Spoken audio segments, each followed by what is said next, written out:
गुरुर्ब्रह्मा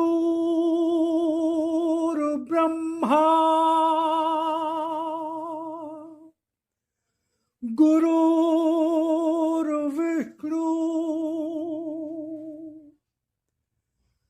गुरुर्देवो महेश्वरा गुरुर्साक्षात् परब्रह्म तस्मै श्री गुरुवे नमः।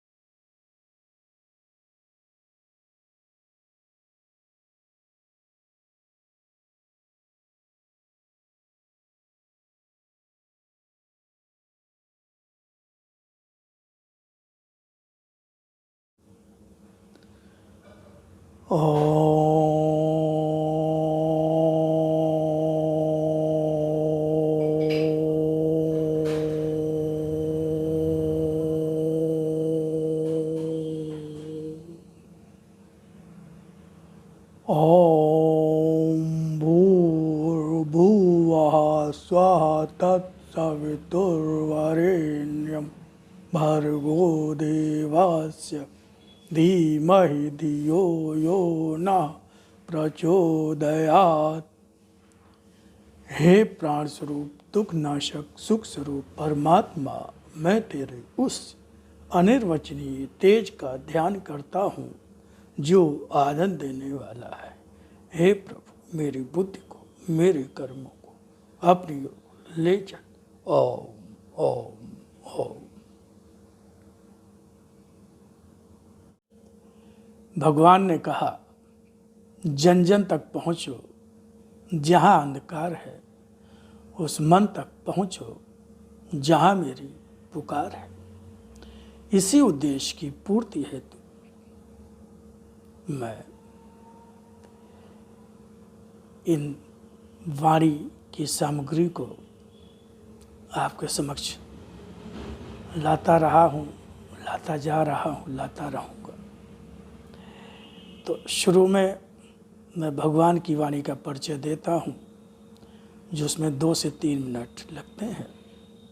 उसके पश्चात भगवान की वाणी का प्रारंभ होता है।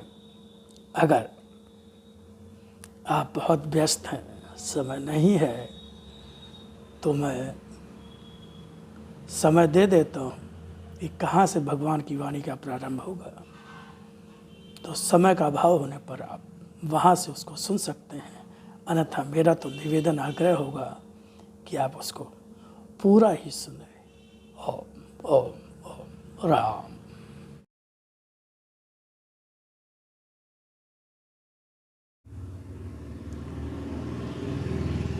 स्वयं भगवान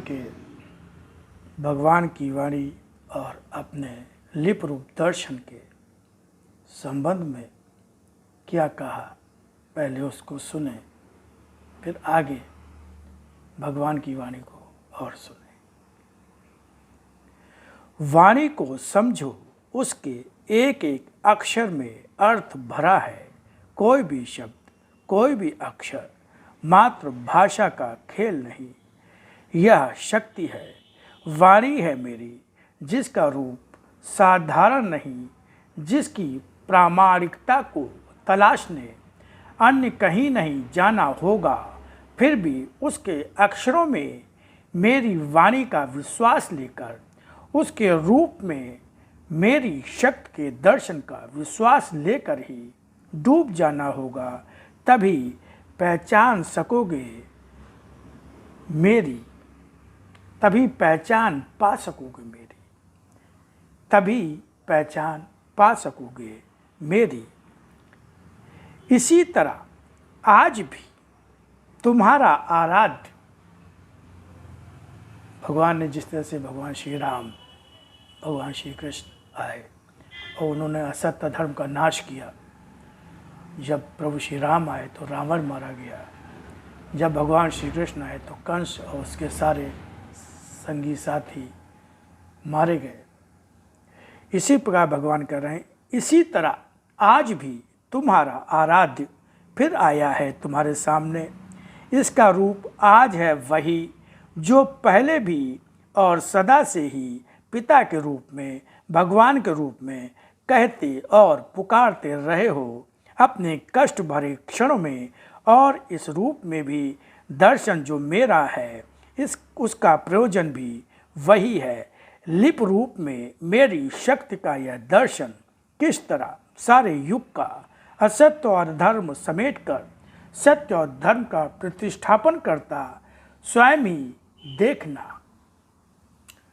तो ये भगवान ने अपने जिस रूप में वाणी आई उसको भगवान ने अपना लिप रूप दर्शन कहा, और फिर उसी का हिंदी अनुवाद उसको भगवान ने अपना भगवान की वाणी कहा गया, जो भगवान ने उसको अपना शत रूप दर्शन कहा। अब आगे सुनिए भगवान की वाणी बहुत ध्यान से।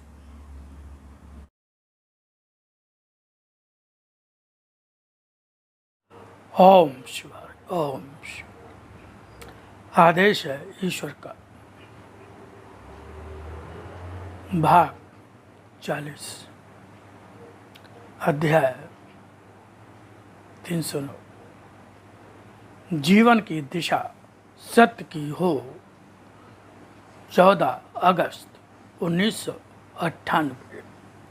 सत्य के साधक का जीवन संसार में जब भी जन्म लेता है तब वह मेरे ही विधान के अनुसार कभी मेरे भक्त का जीवन होता है और कभी वह स्वयं मेरे ही रूप में मेरा ही होता है।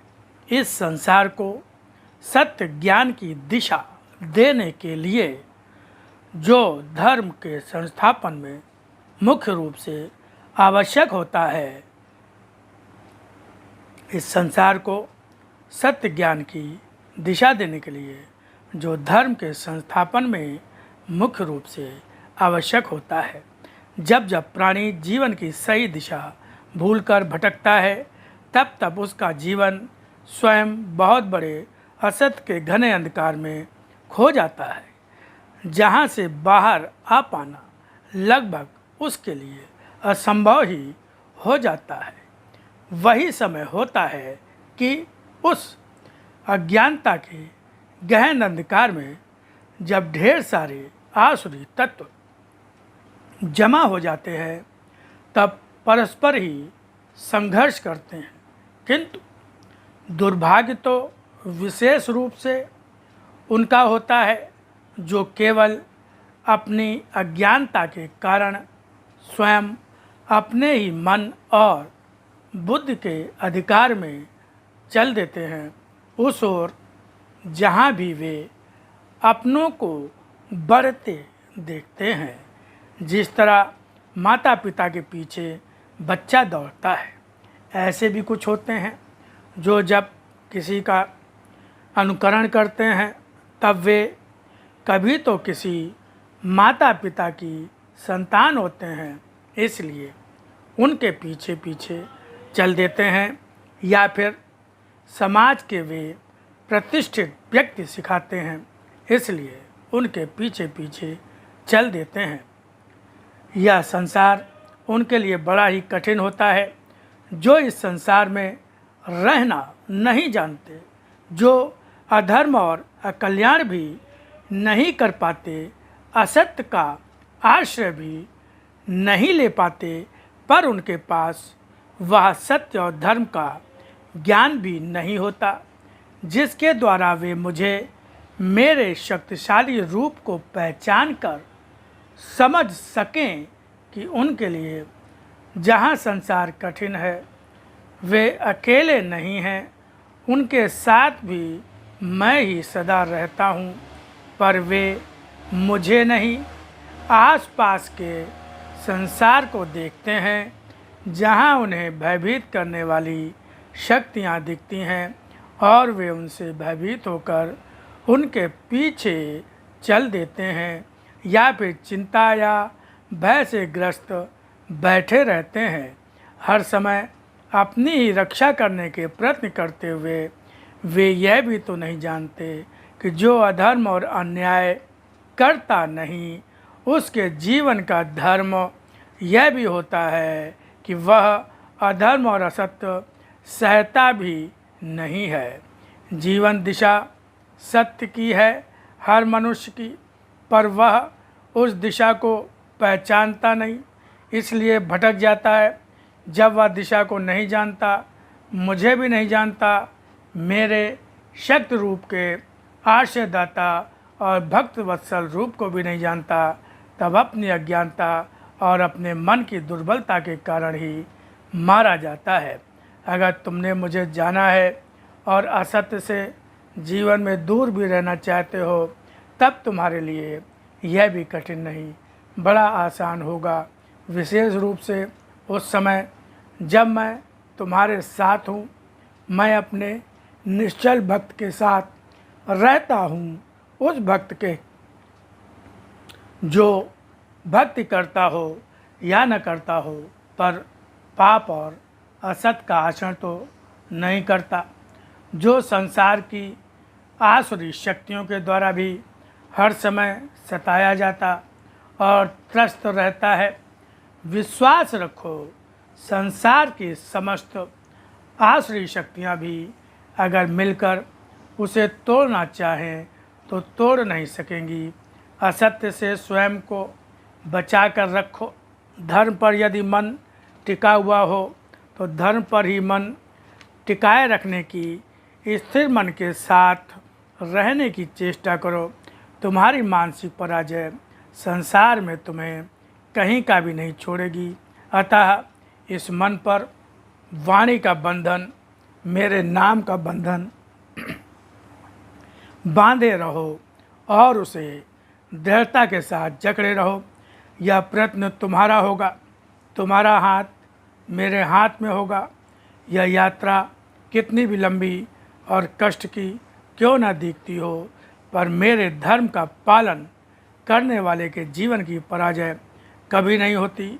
मेरे भक्त का जीवन यह शरीरी भोगों के लिए नहीं होता।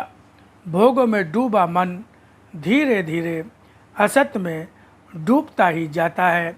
शरीर भोगों के लिए नहीं है, कर्म के लिए है। अतः शरीर को भोग स्थली नहीं, कर्म स्थली बनाओ। तुम्हारे जीवन की राज तो मैं ही संभाले रहूँगा। जो शरीर दिव्यांश होते हैं वे देवताओं का ही भाग और हिस्सा होते हैं, उन पर मानवीय शक्ति अधिकार नहीं कर पाती। अथवा यूँ समझो, जो शरीर सत्य से संवरे होते हैं, जो असत्य से दूर ही रहते हैं, वे साधारण नहीं असाधारण ही होते हैं। उनका तालमेल कभी असत्य से बैठता भी नहीं है। फिर जिस जीवन के रथ पर मैं बैठा होता हूँ, उस जीवन पर संसार की वे शक्तियाँ जो असत्य की होती हैं कहाँ बैठ पाती हैं। फिर जो दिव्यता लेकर ही जन्मा होता है, या फिर जिन्हें मैं ही अपना कर्म करने के लिए संसार में धर्म की बागडोर संभालने के लिए देता हूँ, उन्हें उनके जीवन रूपी रथ को कभी असत की कीचड़ में फंसने नहीं देता। उस रथ पर भला अन्य किसी का भी अधिकार हो ही कहाँ सकता है। वह मेरा और मैं उसका होता। ओम ओम ओम।